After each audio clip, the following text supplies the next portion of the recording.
এই রাত মৃত্যুর আগে এবং পরে কারা ছিল, যারাই ছিল তাদের সবাইয়ের সঙ্গে আমাদের আরেকবার ডেকে নিয়ে তাদের সঙ্গে কথাবার্তা বলা হবে। না, এখন স্বাস্থ্য দপ্তরই করবে। স্বাস্থ্য দপ্তরের নিজস্ব যেটুকু দল আছে তারাই করবে। প্রক্রিয়া শুরু, মানে আমাদের আক্ষরিক অর্থে শুরু হয়ে গেছে, কিন্তু প্রত্যক্ষভাবে ডেকে কথাবার্তা বলা এখনো শুরু হয়নি, সেটাই শুরু হবে।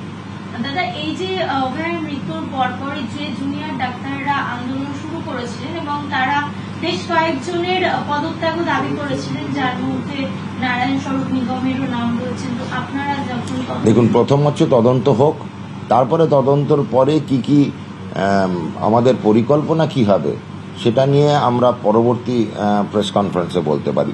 এখন তো সেটা হয়নি, সুতরাং তার আগে আমরা এই নিয়ে কোনো রকমই কথাবার্তা বলবো না। কে জড়িত ছিল, কে ছিল না, সেগুলো তখন প্রশ্ন উঠবে এবং সেটা তদন্তকারী সংস্থা ঠিক করবে। স্বাস্থ্য বিভাগ কখনো তদন্তর নির্যাসটা পেরে তদন্তকারী সংস্থাকে দিতে পারে, কিন্তু বিচার করতে পারে না।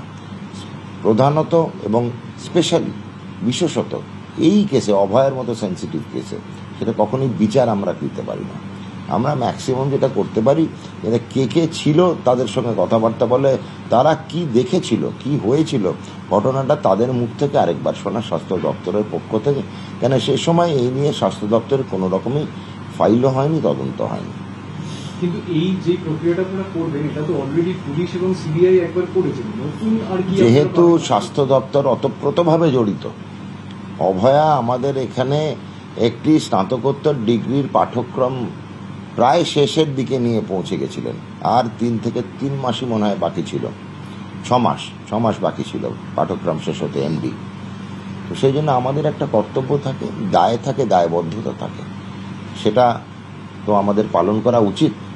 বিগত সরকার করেনি, সেই অধুরা কাজ রয়ে গেছে, সেই কাজটাকে সম্পন্ন করার জন্যই আমাদের এই সরকার এইটুকু ছোট্ট পদক্ষেপ নেবে স্বাস্থ্য দপ্তরের তরফ থেকে।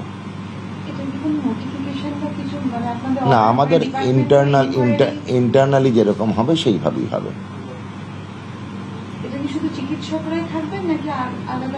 না, আমাদের স্বাস্থ্য দপ্তরের আধিকারিকরাই থাকবে।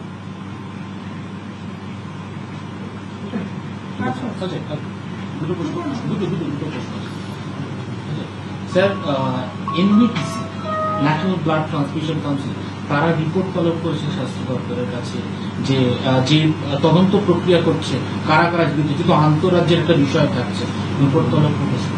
আমরা যথাসময় সেই রিপোর্টের উত্তরও দেবো, রিপোর্টও পাঠাবো ভারত সরকারকে। আর একটা প্রশ্ন, আমার শেষ প্রশ্ন, বর্ধমান মেডিকেল কলেজের একজন মহিলা চিকিৎসক আপনার কাছে অভিযোগ করেছিলেন, কিছুক্ষণ আগে একটা অর্ডার ইস্যু হয়েছে, সেই অর্ডারে দেখা যাচ্ছে বর্ধমান মেডিকেল কলেজের প্রিন্সিপাল তিনি একটা অর্ডার ইস্যু করেছেন, যার বিরুদ্ধে অভিযোগ ছিল তাকে এক্সামিনার করে ভুবনেশ্বর পাঠানো হচ্ছে। এটা তো একবারে তিনি অভিযুক্ত, আপনাকে অভিযোগ করেছে, আপনি বলেছেন। আমি এই খবরটা মিনিট 20 আগে পেয়েছি। আপনাদের প্রেস কনফারেন্স শেষ হয়ে যাওয়ার পরে আমি সেই বিভাগ এবং সেই হাসপাতালের অধ্যক্ষের সঙ্গে কথা বলবো। এখন অবধি ডিসিশন নেই, আমি জাস্ট 15 মিনিট আগে খবরটা আমার কাছে এসেছি।